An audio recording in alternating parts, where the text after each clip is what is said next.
J'ai participé au tournoi Lorcana 128 joueurs organisé à l'Octogone de Lyon et dans cette vidéo, je vais donc vous raconter un peu comment s'est passé l'événement et le tournoi. Donc déjà, première des choses, j'ai fait le déplacement avec Vesperia, un membre de la team TSI, ainsi que Jonah, un membre de ma team, Savior, sauf que à ce moment-là, c'en n'était pas encore un, mais bon, on va quand même le mentionner. Du coup, on est parti de Mulhouse, on avait 3h30 de route. Du coup, on est parti très très tôt le matin. On voulait vraiment pas prendre un logement ou quoi, on voulait vraiment faire l'aller et le retour. Du coup, on est parti très très tôt pour arriver à la convention à 8h parce qu'ils nous demandaient d'être là vers 8h pour taper les inscriptions. Donc le trajet s'est hyper bien passé et en arrivant donc à la convention, on a vu un peu tout ce qu'il y avait. Donc c'est une convention axée surtout geek, pop culture, voilà, il y avait pas mal de stands de jeux, il y avait des bornes d'arcade, enfin il y avait du TCG, il y avait un peu tout ce qu'on a l'habitude de retrouver dans ce genre de convention. Et donc on arrive au stand pour s'inscrire et récupérer le PAF. C'était un PAF de 2 boosters.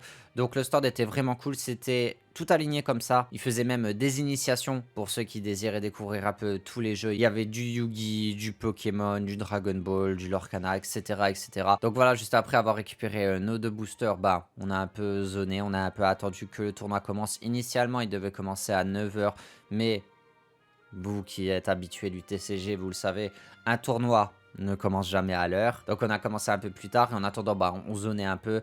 D'ailleurs, ça m'a fait hyper plaisir parce que dans ce tournoi, c'est la première fois du coup que je rencontre vraiment toutes les personnes avec qui j'ai l'habitude de parler sur les Discord ou sur YouTube. J'ai pu rencontrer un peu tous les membres de la TSI que je salue d'ailleurs, ils sont tellement sympas. Et puis bien sûr, les autres membres de la Savior parce que mine de rien, c'est la première fois qu'on se voyait un peu tous, hein. Du coup, j'ai pu voir, enfin, mon gars Morgan, que vous savez un peu ce qu'il a fait. Ah, d'ailleurs, j'ai sorti la vidéo deck profile il y a peu de temps. Donc, vous savez que Morgan, il a fait un excellent résultat. J'ai pu revoir mon pote Seb. Seb, ça fait des années qu'on s'était pas vu. Ça fait trop plaisir, ça change pas. J'ai pu revoir Maxi également pour la première fois. Enfin, voilà, c'était vraiment un tournoi, mais en même temps, ça permettait de voir un peu toutes les personnes avec qui on a l'habitude de parler. Enfin voilà, c'était trop bien, je suis trop content. Également un truc incroyable avec ce tournoi, c'est que la boutique Trollune, justement, les organisateurs de cet événement, ont mis en place justement pour tous les participants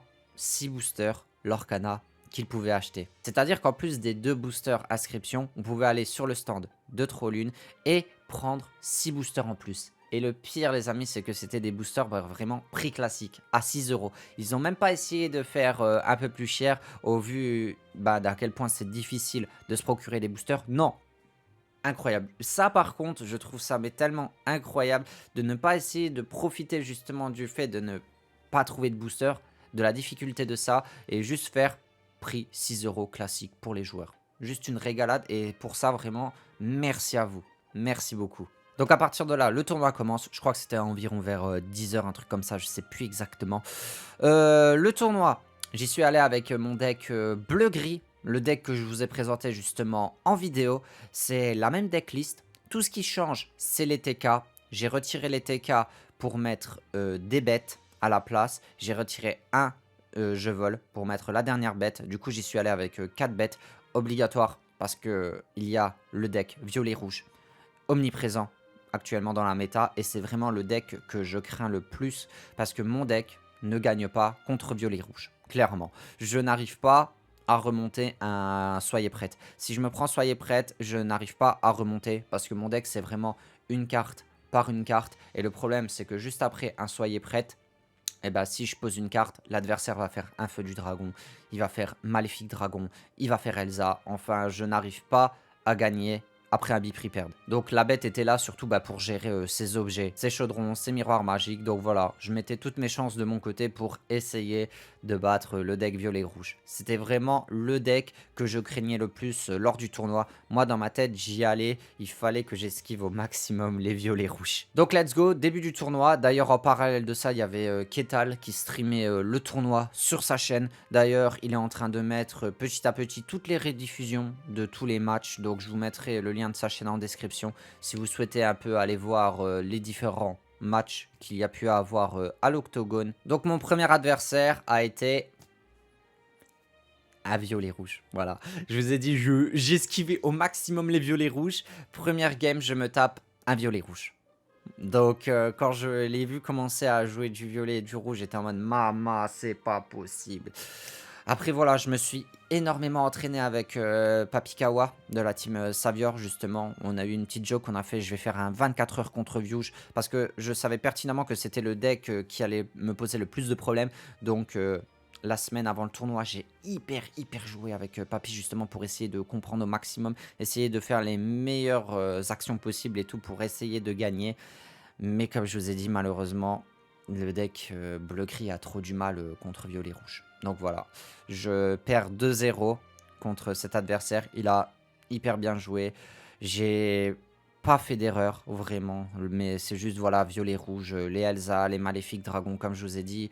Bleu-gris a vraiment un match-up désavantageux contre violet-rouge. C'est très dur de gagner. Sauf, ben, du coup, si on arrive à gagner avant le tour 7. Dès que Big Prepare est là, même si je joue au maximum au tour, voilà, je n'ai pas réussi à gagner. Voilà, l'adversaire a été meilleur, on va dire ça, quoi. La petite Elsa à la fin, je sais que la game 1, ça s'est joué à pas grand-chose. Voilà, comme la game 2. La game 2, je m'en souviens, j'étais à 18 points. J'avais le Maui sur le terrain. Je croisais les doigts pour qu'il ne pioche pas une Elsa ou quelque chose pour le gérer. Mais malheureusement, ben, boum, Elsa, il a engagé Maui. Il a réussi à finir avec ses autres personnages. Voilà, ça s'est joué à pas grand-chose. C'est le jeu, voilà. Donc je commence le tournoi en 0-1. À ce moment-là, je vous avoue que je suis un peu deg parce que forcément, la première game, si tu perds la première game, c'est toujours compliqué parce que ben le goal average. Donc je me dis, tiens, j'espère que je vais pas louper le top à cause de ça parce que plus tu perds tôt, plus forcément dans le classement tu seras en bas. Donc je me disais, waouh, faut pas que je me loupe là. Faut vraiment que les prochaines games, je les gagne. Et la deuxième game, justement, je tombe contre un bleu-gris. Donc on fait un match miroir, un adversaire hyper sympa. Il était de Lyon, il venait là pour chill, pour s'amuser complètement. Il avait un deck bleu-gris, mais voilà, il venait de commencer à le faire. Il n'avait pas vraiment les Hades, les Belles, les Rêves Bleus. Enfin voilà, c'était, je vais pas dire deck de structure, mais c'est quelqu'un qui commençait à build son deck. Du coup, bon, on a passé un super moment. Voilà, je lui ai donné quelques petits conseils. Je l'ai aidé un peu dans son build futur, voilà. Mais vraiment un adversaire hyper sympa. J'ai gagné 2-0. Voilà. Troisième game, je retombe contre un bleu-gris.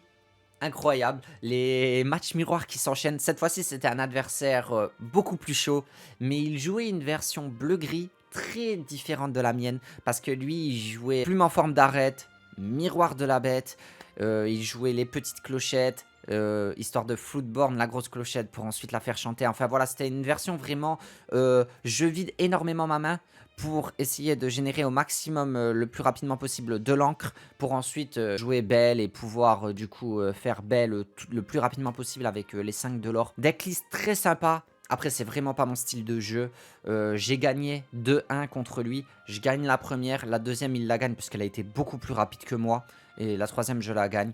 Adversaire hyper sympa. Très bon joueur. Franchement, ça m'a fait kiffer de voir une autre version de mon deck. Et également, en même temps, lors de cette game, il y a l'association Lorcanasso qui nous a donné gratuitement des petits compteurs de l'or. Alors ça, c'est bête, mais je trouve ça tellement sympa et tellement cool. C'est des petits compteurs, voilà, qui font eux-mêmes, mais c'est toujours un petit truc hyper sympa qu'on s'attend pas à recevoir. Et en plus, avec de la chance, j'ai eu le bleu. Enfin, de base, j'avais eu le gris. Voilà, mais j'ai demandé à mon adversaire qui a eu le bleu. Je lui ai dit, il y a moyen qu'on ait chance. Et il m'a dit, ouais, vas-y, du coup, je suis content. Je suis reparti avec le bleu. Mais vraiment, il est super cool. Je suis trop content. Et même en plus de ça, on a reçu un pins Mickey. Vous savez, le pins Mickey, là, complètement incroyable. Vous voyez, des petits cadeaux comme ça. J'ai tellement pas l'habitude d'aller en event et repartir avec autant de cadeaux. C'est pour ça, franchement, c'est mais juste les boss en fait. Donc voilà, à ce stade, je suis en 2 victoires, 1 défaite. Du coup, je commence à bien remonter. Du coup, je suis assez content. Je me dis, ouf, faut continuer comme ça. Toujours pareil, hein. Il faut esquiver au maximum les violets rouges. Si j'arrive à esquiver au maximum les violets rouges, je suis bien. Et donc après, à la 4e ronde, je tombe contre un deck rouge-gris. Alors c'est une combinaison que je n'avais pas l'habitude de voir. C'est d'ailleurs la première fois que je tombe contre un rouge-gris. Très étonnant. Et donc je gagne 2-0. L'adversaire n'a malheureusement pas pu jouer autant que ça. Je sais pas s'il a vraiment brick ou quoi, mais les 2 games ont été pliés hyper rapidement. Il n'avait pas une main aussi bonne que ça et moi j'ai réussi à l'or, hyper rapidement grâce au Maléfique, grâce à Belle et même il n'a pas dégainé de Bee Prepare, de Feu du Dragon. Enfin voilà, je voyais à sa tête qu'en vrai, il n'avait pas eu de beaucoup de chance. Mais voilà, écoutez, duel très très rapide, pas mal à sens unique, mais l'adversaire était vraiment hyper sympa et on a passé quand même un bon moment. Ensuite, match suivant, je tombe contre un violet jaune. Un violet jaune surtout centré sur les personnages violets avec offensif et charge. Donc il me jouait pas mal de Docteur Facilier, de Zeus, de Rafiki, enfin tous ces trucs un peu qui montent vite en attaque et qui tapent l'adversaire. Donc waouh, c'était étonnant. Il y avait aussi pas mal d'évasives également dans son deck, voilà, pour la partie violette. Après la partie jaune, c'était surtout pour Simba, enfin surtout pour du bodyguard, voilà. Pour pas que j'aille chercher ces personnages qui ont offensif. Enfin voilà, c'était la première fois que je tombais contre un match-up comme ça. Du coup, j'étais en mode waouh, comment je vais le gérer celui-là. Et puis bah j'ai trouvé la solution, hein. C'est clairement Belle qui m'a clairement fait gagner. J'ai gagné 2-1 contre lui. La première, je la gagne vraiment grâce à Belle.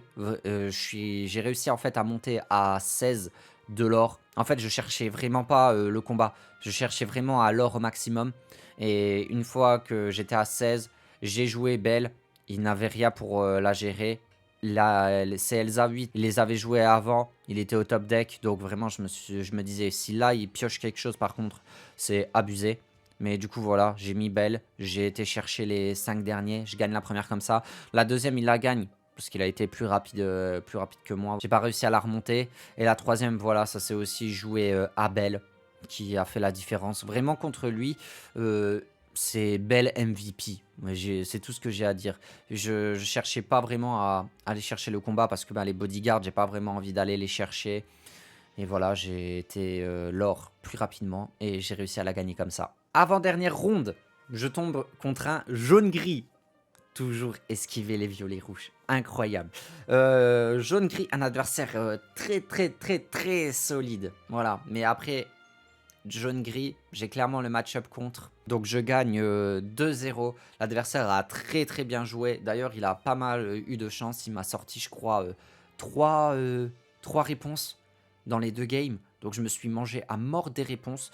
Mais voilà, jaune-gris, c'est un match-up que je joue assez régulièrement bah, contre Morgan, justement, ou même en stream.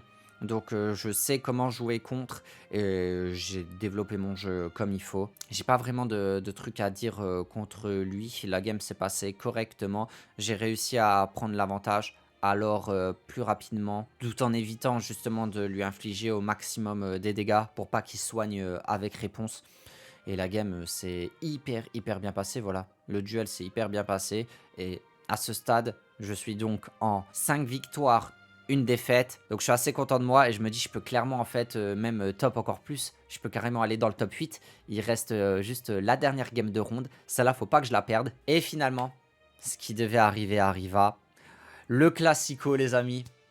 TSI contre SV. J'affronte Landstark de la team TSI. Dernière game de ronde. Si je la gagne celle-là, je suis en top 8. Et contre Landstark, malheureusement, impossible, impossible. Il jouait du coup son deck jaune-gris.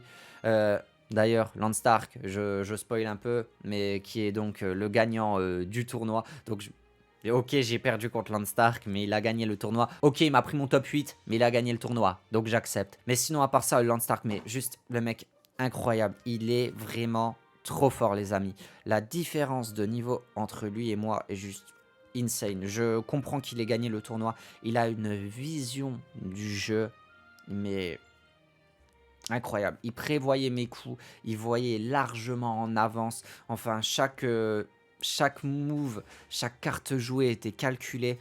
La première game, j'ai perdu 2-0 contre lui. Hein. La première game était stratosphérique, mais vraiment, je vous jure, limite on était dans un shonen. Hein. Chaque coup était maîtrisé, joué à la perfection, il n'y avait pas d'erreur. Je vous jure, c'est la meilleure game que j'ai fait du tournoi. Il la gagne, comme j'ai dit, et la deuxième par contre, là, c'était un no match. il m'a pris, il a fait tac tac tac avec moi. La deuxième game par contre je l'ai clairement pas joué. Il avait l'avantage de A à Z. Ce qui conclut donc la fin de mon tournoi sur un score de 5 victoires, 2 défaites. Et je me classe 11e sur le tournoi. Et bah évidemment je suis trop content. Je fais un magnifique top 16, ce qui me donne droit du coup à des boosters supplémentaires. 4 boosters en plus, franchement on dit pas non. Comme j'ai dit, attends, c'est ça donc d'aller à un tournoi et de repartir avec des récompenses? Je vous jure, j'ai pas l'habitude moi. Moi qui viens de Yu-Gi-Oh, vous le savez, hein, moi de base je suis plutôt le mec qui fait 2-5 dans un tournoi, mais pas 5-2. Du coup je finis 11e et je suis vraiment trop content les amis. Je suis trop content d'avoir réussi à faire ce résultat. Un gros event Lorcana, au premier gros event Lorcana du chapitre 1. 11e, c'est juste incroyable. Et puis, bah, comme vous le savez, hein, juste après, il y a eu les matchs de top 8. Il y avait Morgan dans la course. Il réussit à prendre son premier match de top 8 et qui, du coup, ensuite passe en top 4 et perd contre Midazo, un membre de la TSI. Voilà, également un énorme GG encore à Morgan pour sa performance. La team a vraiment réussi à faire du très bon résultat lors de ce tournoi. Morgan top 4, moi top 16, Seb et Jonah top 64 et Maxi 66e. Incroyable, je suis trop fier de nous, je suis trop fier de moi vraiment. C'est la première fois que je top comme ça un événement de cette ampleur, le premier de l'Orcana. Et sinon en soi, l'organisation au top. L'événement s'est hyper bien passé, ça a roulé comme il faut. Bon, bien sûr, petit bémol qu'il faut quand même dire, c'est par rapport au time. On n'avait aucune info sur le time. Alors, on nous interdisait les timers. Moi, j'y suis allé avec mon petit timer. Attendez, je vous montre. Celui-là, vous le connaissez, hein, si vous venez de Yugi. Voilà, c'est juste un minuteur de cuisine qui sert à donner le temps. Et on m'a dit, non, c'est interdit. Aucun objet électronique sur la table, même si c'est juste un timer ou quoi. Il fallait obligatoirement soit l'avoir sur le poignet. Enfin, je me suis dit, waouh, c'est chaud. Mais... on nous interdit d'avoir un timer, mais dans la convention, il n'y avait aucun écran affiché qui nous donnait le time, rien. Du coup, en fait, on jouait à l'aveugle. C'est pas non plus un gros point négatif, mais c'est vrai que à l'avenir, peut-être envisager de mettre un time affiché quelque part. Si on nous interdit déjà d'avoir un time sur la table, peut-être l'afficher. Voilà. C'est juste le point négatif, on va dire, à souligner. Sinon, le reste, c'était complètement nickel. Voilà. Et félicitations à l'organisation. Félicitations aux arbitres sur place. Vous avez été vraiment nickel. Il n'y a pas eu de couac, rien du tout. Donc, félicitations à l'organisation et aux arbitres. Vraiment, bravo à vous. Donc voilà, écoutez, fin de mon récap de l'Octogone, l'Orcana. Je sais pas, c'est vraiment un événement incroyable, hein. Que ce soit vraiment en jeu, voilà, sur le résultat de mon tournoi, sur mes duels, sur mes adversaires, ou que ce soit juste voir tout le monde. Voir pour la première fois les membres de ma team, les membres de la TSI, les autres membres de la communauté. C'était juste vraiment trop bien. Je vais en garder vraiment un très bon souvenir. J'ai hâte qu'ils refassent un événement de cette ampleur pour essayer de faire encore mieux, décrocher un top 8 ou un top 4 ou réussir à gagner le tournoi. Voilà. On se donne rendez-vous très bientôt pour de prochaines vidéos. D'ici là, prenez soin de vous. C'était Obscurity. Ciao les gens.